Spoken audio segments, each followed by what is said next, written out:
Hi hello welcome back to our channel. நீங்க பார்த்துட்டு இருக்கிறது நாண்டி வாய்ஸ் ஓவர். இன்னைக்கு நம்ம தசரி தி ஸ்மக்லரோட எபிசோட் நம்பர் 2 பார்க்க போறோம். எபிசோட் 1ல கொஞ்சம் இன்ட்ரோ தான் பார்த்தோம், அதோட கண்டினியூட்டி தான் இது. இப்போ வாங்க நம்ம வீடியோக்குள்ள போலாம். ஸ்டார்டிங்ல ஒரு அம்மாவும் பொண்ணையும் காமிக்கிறாங்க. ஸ்கூல்ல இருந்து பொண்ணை கூட்டிட்டு ஒரு அம்மா நடந்து வந்துட்டு இருக்காங்க. அங்க காய்கறிக்காரன்ட்ட காய்கறி எடையை போட்டு வாங்குறாங்க. பார்த்தா அதுல கொஞ்சம் வெயிட் கம்மியா இருக்கு அப்படின்னு சொல்றாங்க. ஆனா அந்த காய்கறிக்காரன் கரெக்டா 4 கிலோ இருக்கு மேடம் அப்படின்னு சொல்றான். ஆனா அவங்க நம்பாம மறுபடியும் வெயிட் போடுன்னு சொல்றாங்க. பார்த்தா அது 4 கிலோ இருக்கு. ஆனா இவங்க என்ன சொல்றாங்கன்னா 3.5 கிலோ தான் இதுல இருக்கு, எனக்கு கரெக்டா பார்த்து சொல்லு. அப்படி இல்ல அப்படின்னா வேற ஒரு வெயிட் மிஷின்ல நான் அதை வெயிட் போட்டு பார்க்க வேண்டியதுக்கு உனக்கு தான் பிரச்சனை ஆகும் அப்படின்னு மிரட்டுறாங்க. அதை கேட்டோன்னே அந்த காய்கறி கடைக்காரனும் சரி ஓகே அப்படின்னு சொல்லிட்டு அடியில இருந்த மேக்னெட்டை எடுத்துட்டு வெயிட் போடுறான். இவங்க சொன்ன மாதிரி வெறும் 3.5 கிலோ தான் இருக்கு. அவங்களால அப்படியே வெயிட்டை தூக்கியே அளவு பார்க்க முடியுது. இவங்கள ஒரு வெயிட் மிஷினே சொல்லலாம் போல. என்ன இருந்தா அவங்களுக்கு போன் வருது. நீங்க வந்து நாளைக்கு வேலையில ஜாயின் பண்ணிக்கலாம், உங்களோட சஸ்பென்ஷனை கேன்சல் பண்ணிட்டாங்க அப்படி சொல்லி சந்தோஷமா பொண்ணை கூட்டிட்டு கிளம்புறாங்க. அப்பதான் இவங்க யாருன்னு சொல்றாங்க நமக்கு. இவங்களோட பேரு மிட்டாலி. இவங்க ஒரு டிவோர்ஸி. இவங்க பொண்ணு தான் இவங்களுக்கு எல்லாமே. இவங்க நல்லாவே சண்டை போடுவாங்க எங்களோட டிபார்ட்மெண்ட்ல எல்லாத்துக்குமே எல்லாமே தெரியும்னு சொல்ல முடியாது. ஆனா இவங்களுக்கு ரொம்பவே இன்ட்ரெஸ்ட் பழங்காலத்து பொருட்கள் எதெல்லாம் ரொம்ப வேல்யூ அப்படின்னு தெரியும், இவங்க கண்டுபிடிச்சுப்பாங்க. அதனாலேயே இவங்களை வந்து கூகுள்னு சொல்லுவாங்க எங்க டிபார்ட்மெண்ட்ல அப்படின்னு சொல்லி இவங்களோட இன்ட்ரோ கொடுக்குறாங்க. அப்படியே இங்கிட்டு ஏர்போர்ட்ல காமிச்சா ஒருத்தர் வேகமா நடந்து வர்றாரு. வந்து ஒரு பையன் கிட்ட நிக்கிறாரு. அந்த பையனோட பேர் வந்து குல்வீர். குல்வீரை பார்த்து அந்த ஃபாரினர்ஸ் எல்லாம் பார்க்காதா, அவங்க கிட்ட எல்லாம் எதுவும் இருக்காது அப்படி சொல்றான். அப்புறம் அதுக்கப்புறம் ஒரு வயசானவங்களை வந்து சந்தேகமா பார்த்துட்டு இருக்கு. இந்த வயசானவங்க கிட்டவும் எதுவும் இருக்காது, இவங்க அஸ்தியை தான் கொண்டு போறாங்க. இவங்களெல்லாம் விட்டுட்டு இந்த முன்னாடி பாரேன் ப்ளூ ஜாக்கெட் போட்டு ஒருத்தர் இருக்கான், அவங்கள போய் செக் பண்ணு, கண்டிப்பா அவங்க கிட்ட ஏதாவது இருக்கும் அப்படின்னு சொல்லி இந்த புதுசா வந்தவர் வந்து குல்வீருக்கு ஒரு க்ளூ கொடுக்குறாரு. அவனும் போய் செக் பண்றான். பாஸ்போர்ட் காமிங்க அப்படின்னு செக் பண்ணும் போல பார்த்தா பாக்கெட்ல இருந்து 2 வித்தியாசமான மங்கி வருது. அதை பார்த்துட்டு கேக்குறான், இது எங்க இருந்து கொண்டு வரீங்க, இதெல்லாம் இங்க இல்லீகல், இதுக்கு பர்மிஷன் எதுவுமே கிடையாது, இதை நீங்க எங்க இருந்து வாங்கிட்டு வந்தீங்க அப்படின்னு கேட்கும் போது நான் தாய்லாந்துல இருந்து வாங்கிட்டு வந்தேன்னு சொல்றான். 12 மணி நேரத்துக்கு முன்னாடி என்ன நடந்துச்சுங்கிறத காட்டுறாங்க. பேங்காக்ல இருக்க ஒரு மார்க்கெட்டு போய் இந்த 2 சின்ன மங்கிய வாங்கி அந்த மங்கிகளுக்கு மயக்க ஊசி போட்டு இங்க கொண்டு வரான். ஆக்சுவலி இந்த மங்கிகளுக்கு மயக்கம் தெளிஞ்சிருச்சு, அதனாலதான் பாக்கெட்ல இருந்து வெளியே வந்து இந்த மாதிரி ஏறி விளையாண்டுட்டு இருக்குதுங்க. மேபி அந்த ஃபிளைட் வந்து டிலே ஆயிருக்கலாம், அதனாலதான் அந்த மங்கிக்கு போட்ட மயக்க ஊசி வேலை செய்யல, மங்கி அதோட வேலையை காட்ட ஆரம்பிச்சிருச்சு அப்படி சொல்லி அவனை அப்படியே அரெஸ்ட் பண்றாங்க. குல்வீருக்கு இதெல்லாம் சொன்னார்ல, அது யாருன்னு காட்டும் போலதான் அவர் பேரை சொல்றாங்க, ரவீந்தர். 3 பேர் அந்த லிஸ்ட்ல இருந்தாங்களே, இவங்க தான் அந்த 3 பேரு, அர்ஜுன், மில்லன், ரவீந்தர். இவங்க 3 பேரும் கொஞ்சம் மெயினான கேரக்டர்ஸ் இந்த சீரீஸ்ல. ரவீந்தரோட பேக்ரவுண்ட சொல்றாங்க. ரவீந்தரோட வீடு வந்து ரொம்ப பெரிய குடும்பம் உள்ளது. அவங்க எல்லாருமே கவர்மெண்ட்ல தான் வேலை பாக்குறாங்க. எல்லாருமே மேக்ஸிமம் இன்கம் டாக்ஸ்ல தான் வேலை பாக்குறாங்க. கரப்ஷன் ஆன குடும்பம்னு சொன்னா இது மொத்தமா சொல்லலாம். அவங்க குடும்பத்துல எல்லாரும் இவரை வந்து முட்டாள்னு சொல்லுவாங்க. ஆனா அதெல்லாம் பெருசாவே இவர் பொறுப்பெடுத்துக்காம நேர்மையா இப்ப வரைக்கும் டியூட்டியை பார்த்துட்டு இருக்காரு. ரவீந்தர் வந்து ரொம்ப மென்மையானவர். வேலைக்கு வந்த நாளே மீனாட்சிங்கிற ஒரு பொண்ணை பார்த்து அவருக்கு ரொம்பவே பிடிச்சு போயிருச்சு. 2 பேரும் நல்லா தான் லவ் பண்ணிட்டு இருந்தாங்க. ஆனா ரவீந்தர் வந்து ரொம்ப நேர்மையானவன், நம்மள வந்து அட்ராக்ட் பண்றதுக்காக மட்டும் அவன் நேர்மையா நடிக்கல, ஆக்சுவலி நார்மலாவே அவன் நேர்மையானவன் தான் மீனாட்சிக்கு தெரிஞ்சு போச்சு. கல்யாணத்துக்காக எல்லாத்தையும் ரெடி பண்ணி அவன் ரிஜிஸ்டர் ஆபீஸ்ல வெயிட் பண்ணிட்டு இருக்கான். இது தெரிஞ்சு போய் மீனாட்சி வரவே இல்ல. கடைசி வந்து கேன்சல் ஆயிருச்சு அவனோட மேரேஜ். இது நடந்து 1 மாசம் தான் ஆகுது. நாங்க எல்லாரும் தான் அங்க வெயிட் பண்ணிட்டு இருந்தோம். கடைசி மேலையெல்லாம் குப்பத்தொட்டில தூக்கி போட்டு அங்க இருந்து எல்லாரும் கிளம்பி போயிட்டாங்க. இவங்க 3 பேர் தான் நல்ல திக் ஃப்ரெண்ட்ஸா இருக்கிறாங்க. அப்படியே பிரசன்ட் டேஸ்ல இப்ப என்ன நடக்குதுன்னு காமிக்கிறாங்க. அர்ஜுன் பேக் எடுத்துட்டு வந்துட்டு இருக்காரு. 50 லட்சம் வாங்கியிருந்தாருல அவர்கிட்ட இருந்து, அதை கொண்டு போய் பெரிய ஆபீசர்கிட்ட கொடுத்து இது பாத்ரூம் கீழே இருந்துச்சு அப்படின்னு சொல்லி கொடுத்துட்டு போறான். அதுக்கப்புறம் நான் மட்டும் தான் ஜாயின் பண்றேன்னா இல்ல வேற யாரும் இருக்காங்களா அப்படின்னு கேட்கும் போலதான் மித்தாலியும் ரவீந்தரும் சேர்ந்து ஜாயின் பண்றாங்க. நீங்க 3 பேர் இல்லைன்னா நல்லாவே இருக்காதுல இடம் அப்படின்னு சொல்லி சிரிச்சுட்டே அங்க இருந்து கிளம்பிட்டாரு அர்ஜுன். அப்புறம் 3 பேரும் சேர்ந்து பிரகாஷ் சாரை பாக்குறதுக்காக ஆபீஸ்க்கு போயிருக்காங்க. என்னோட பேர் தான் பிரகாஷ் குமார், நான் தான் இப்ப புதுசா அப்பாயின்மெண்ட் ஆயிருக்கேன். இங்க வரதுக்கு முன்னாடியே உங்க 3 பேரை பத்தியும் தெரிஞ்சுக்கிட்டேன், எதுக்காக நீங்க சஸ்பெண்ட் ஆனீங்கன்னு தெரிஞ்சுக்கிட்டேன். நீங்க 3 பேரும் எனக்கு ரொம்பவே ஹெல்ப்ஃபுல்லா இருப்பீங்க நம்புறேன். மும்பை ஏர்போர்ட் பொருளை கடத்தலாங்கிற ஞாபகம் ஸ்மக்லர்ஸ்க்கு எப்பயுமே வரக்கூடாது. அந்த அளவுக்கு ஸ்மக்லர்ஸ் இல்லாத ஏரியாவா நம்ம மும்பை ஏர்போர்ட்டா மாத்தியே ஆகணும். அதுக்கு உங்களோட ஹெல்ப் கண்டிப்பா எனக்கு தேவை.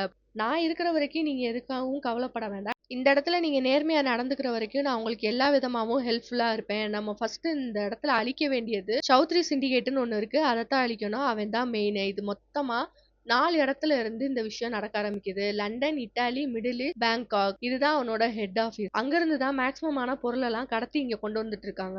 அதைத்தான் ஃபர்ஸ்ட் நம்ம வேரோட புடுங்கி எறியணும். இதை நடத்தி வர்றது படா சௌத்ரி. இவனுக்கு ஒரு பிளாஷ்பேக் இருக்கு. இவங்க 2 பேரும் ரெட்ட பிறவிங்க. ஒருத்தன் வந்து படா சௌத்ரி, இன்னொருத்தன் சோட்டா சௌத்ரி. எல்லா படத்துலயுமே வந்து அண்ணன் தான் உழைச்சி தம்பியை காப்பாத்துவான். ஆனா இங்க அப்படியே ஆப்போசிட். தம்பி தான் உழைச்சி அண்ணன் காப்பாத்துறான். இந்த சோட்டா சௌத்ரி வந்து பெரிய ரவுடியா இருந்திருக்கான். ஆனா அன்னைக்காரன் படா சௌத்ரி வந்து நல்லபடியா படிச்சு இன்ஜினியர் ஆகணும். ஒரு நாள் அவன் இன்ஜினியராகவும் ஆனான். அதை கேட்டு சோட்டா சௌத்ரி வந்து கிளம்பி வந்துட்டு இருக்கும் போதுல இதை பிடிக்காத பல பேர் வந்து அவனை கொலை பண்ணிட்டாங்க. அதுல கோவமான படா சௌத்ரி அவன் என்னவாகணும்னு முடிவு பண்ணான். தம்பியை யாரு கொண்டாங்களோ அவங்கள தேடி பார்த்து எல்லாருமே கொலை பண்ணான். 2003 தான் ஃபர்ஸ்ட் அவன் வந்து கடத்தல ஆரம்பிச்சான். அப்ப இந்தியால வந்து மொபைல் யூஸ் பண்றது வந்து ரொம்பவே அதிகமா இருந்துச்சு. எல்லாரும் மொபைலை கடத்திட்டு இருக்கும் போல அவன் மட்டும் கொஞ்சம் ஸ்மார்ட்டா யோசிச்சு மெமரி கார்டை கடத்த ஆரம்பிச்சான். ஃபர்ஸ்ட் சிம் கார்டை கடத்தினா. ஆயிரக்கணக்கான சிம் கார்டை சின்னதா ஒரு டப்பாலே வச்சு பண்ணிடலாம். ஃபர்ஸ்ட் அவனோட அசைன்மெண்ட் வந்து 1,50,000 ரூபாய். அப்புறம் தான் அவனுக்கு வந்து கடத்தல் தொழில் பண்ணலாங்கிற ஆசை வந்துச்சு. எதுலாம் காசு அதிகமா வருதோ அதெல்லாம் ஃபாரின் கண்ட்ரீஸ்ல இருந்து கடத்தி கிரீன் சேஞ்ச் வழியா மும்பைக்கு கொண்டு வர ஆரம்பிச்சான். இந்த மாதிரி அவன் ரெகுலரா பண்ணிட்டு இருக்கும் போது அங்க இருக்க கஸ்டம் ஆபீசரை பல பேரை காசு கொடுத்து விலைக்கு வாங்க ஆரம்பிச்சான். பிசினஸ் பெருசா வளர வளர அவனுக்கு ஆட்கள் தேவைப்பட்டாங்க.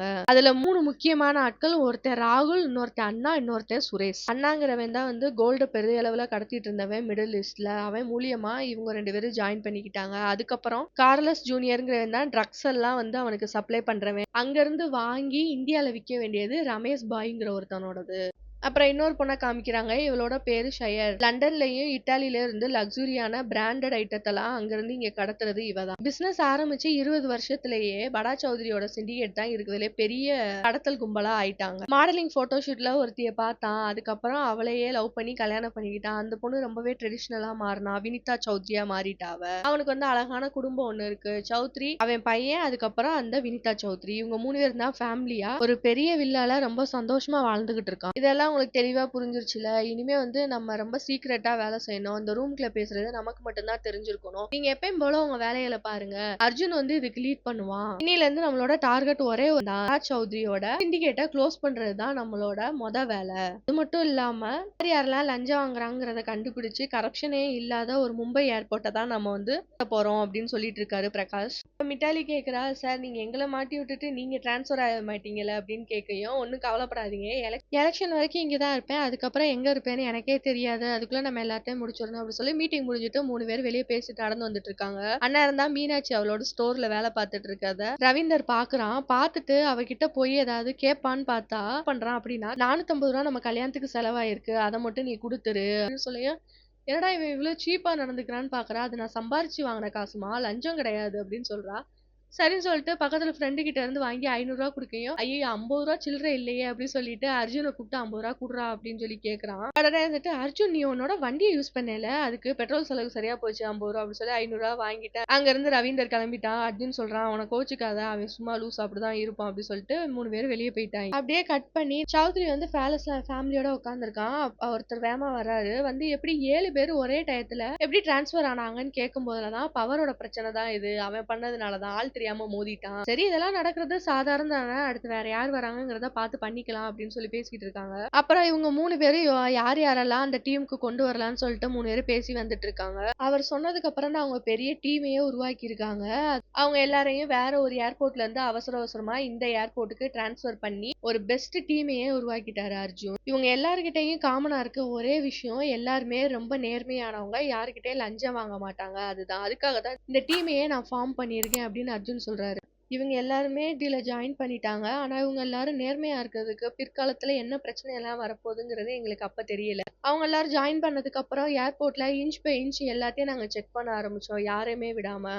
அப்பதான் குல்வீர் அங்க வரான். வந்த உடனே மித்தாலிட்ட, மேம் உங்களோட சேர்ந்து என்னைய வந்து வேலை பார்க்க சொல்லியிருக்காங்க அப்படின்னு சொல்லி, இருக்கிற பிரச்சனை பத்தாதுன்னு இவன் வேறையா அப்படி சொல்லி அவளும் ஜாயின் பண்ணிக்கிறான். அவனை 2 இது சிகரெட் எடுத்துட்டு வந்து வேற நாட்டுல இருந்து இந்த நாட்டுக்கு கொண்டு வந்தா எவ்வளவு டாக்ஸ் பே பண்ண வேண்டியது இருக்கும்னு கேட்டா அவன் தப்பா பதில் சொல்றான். இவனுக்கு ட்ரைனிங் ரொம்பவே தேவைப்படுது அப்படின்னு சொல்லிட்டு அங்க உட்கார்ந்து இருந்தவரை எழுப்பி விட்டுட்டு குல்வீர் அந்த இடத்துல உட்கார வைக்கிறா. அப்ப ஒரு பொண்ணு பிளாக் ஜாக்கெட் போட்டுட்டு பெரிய சூட்கேஸ் எடுத்துட்டு வந்துட்டு இருக்கா. அவளோட அந்த பேக்கை ஸ்கேன் பண்ணா உள்ள 2 பெரிய பொம்மை இருக்கு. இதை ஸ்டாப் பண்ணி இதுல என்னென்ன இருக்குன்னு கேட்கையும், சோப்பு இருக்கு, ஷாம்பு இருக்கு, ஹெட்செட் இருக்கு, அது இருக்கு, இது இருக்குன்னு அவன் சொல்லிட்டு இருக்கான். அப்ப அந்த சூட்கேஸ்ல ஒண்ணுமே இல்ல. விட்டுறலாமான்னு கேட்கயும், அவனும் விட்டுறலான்னு சொல்றான். "அப்படியா? சரி இங்க வா. நான் உனக்கு என்ன செய்யணும்னு சொல்லி காட்டுறேன்னு" சொல்லிட்டு அந்த சூட்கேஸ ஓப்பன் பண்ண சொல்றா. அந்த 2 பெரிய பொம்மையும் எடுத்து வெளிய வைக்கயும், அந்த பிளாக் ஜாக்கெட் போட்ட பொண்ணு என்ன சொல்றான்னா, "என்னோட அக்கா பசங்களுக்காக இந்த பொம்மைய நான் வாங்கிட்டு போறேன். வேற ஒண்ணும் இல்லையே என்கிட்ட. ஆனா இது ஒண்ணும் சாதாரண பொம்மை கிடையாது. இது வந்து 50 லேக்ஸுக்கும் அதிகம். அப்புறம் அந்த கருப்பு கலர் டாய் 50 லட்சத்துக்கும் கொஞ்சம் கம்மி. எப்படி நீங்க டாக்ஸ் பே பண்றீங்களா? இல்ல போய் ஜெயில்ல உட்காருறீங்களா?" அப்படின்னு கேட்கயும், அவளும் டாக்ஸ் பே பண்றேன்னு ஒத்துக்கிறா. அவளும் டாக்ஸ் பே பண்றதுக்காக போயிட்டா. குல்வீர் கேட்கறான், "எப்படி மேம் இது உங்களுக்கு வேல்யூ அதிகம்னு எப்படி தெரிஞ்சுச்சு?" அப்படின்னு கேட்கும்போது, மித்தாலி சொல்றாங்க, "இன்டர்நெட்டுங்கிறது வெறும் இன்ஸ்டாகிராம், டெலகிராம் பார்க்கறதுக்காக மட்டும் கிடையாது. இந்த மாதிரி அரிய பொருட்கள் எது எது இருக்குன்னு தேடி கூட கண்டுபிடிச்சு பார்த்துக்கலாம். எனக்கு இந்த மாதிரி விஷயங்கள்ல இன்ட்ரெஸ்ட் அதிகம்" அப்படின்னு சொல்றாங்க. அர்ஜுன் அவர் வந்து சிசிடிவி கேமரா இருக்க ஏரியாவை எப்படின்னு சொல்லி கண்காணிச்சு பார்த்துட்டு இருக்காரு. நேரம் ரவீந்தர் வந்து ஃபோன் அடிச்சு இங்க கொஞ்சம் வரியான்னு சொல்லி கூப்பிடுறாரு. போய் என்னன்னு பார்த்தா ஒரு பேசஞ்சரோட டீட்டெயிலை செக் பண்ணிட்டு இருக்கும் போதுல இந்த பேசஞ்சர் வந்து அல்தேரா, லண்டன், இட்டாலிங்கிற மாதிரி எல்லா ஊருக்கு போயிட்டு வந்துட்டு இருக்காங்க. ஆனா கொஞ்சம் குளறுபடியா இருக்கு அப்படின்னு சொல்லி கேட்க பேசஞ்சரை காமிக்கிறாங்க. அவளோட பேரு பிரியா. ஏர்லைன்ஸ்ல பெரிய லூப் ஹோலே இருக்கு. இன்டர்நேஷனல் ஃப்ளைட்ல ஏறுறவங்க கோல்ட கடத்தி கொண்டு வந்து டாய்லெட்ல வச்சுருவாங்க. பச்சை கோல்ட எடுக்கிறதுக்கு ஒரு கொரியர்காரன் வருவான். அவன் வந்து டொமஸ்டிக் ஃப்ளைட்டா மாறினோடனே அந்த கோல்ட எடுத்து கொண்டு போய் வெளியே இருக்கவங்க கிட்ட கொடுத்துருவான். டொமஸ்டிக் ஃப்ளைட்ல யாருமே வந்து கோல்ட கடத்த மாட்டாங்கங்கிறது எல்லாத்துக்குமே தெரியும் அப்படின்னு அர்ஜுன் எல்லாத்தையும் சொல்லி முடிக்கிறாரு. இது எல்லாத்தையும் நான் பாத்துக்கிறேன் அப்படின்னு சொல்லிட்டு போயிட்டாரு. பிரியாவை செக் பண்றதுக்காக. பிரியா அப்பதான் வந்துட்டு இருக்கா. போர்டிங் பாஸை காமிங்கன்னு சொல்லியும் அவளும் கொடுத்துட்டா. செக் பண்றாங்க. அந்நேரம் அர்ஜுன் வந்து அப்படியே மெதுவா பேசுறாரு. உன்னோட டிராவல் பேட்டர்னை எங்க ஆபீசர் ஒருத்தர் கண்டுபிடிச்சிட்டாரு சொல்லேன். அவ அப்படியே ஒரு ஷாக்ல இருக்கா. இவங்க 2 பேருக்கும் ஏதோ கனெக்ஷன் இருக்க மாதிரி காமிக்கிறாங்க. அது என்னங்கிறத நம்ம அடுத்த எபிசோட்ல பார்ப்போம். Bye guys.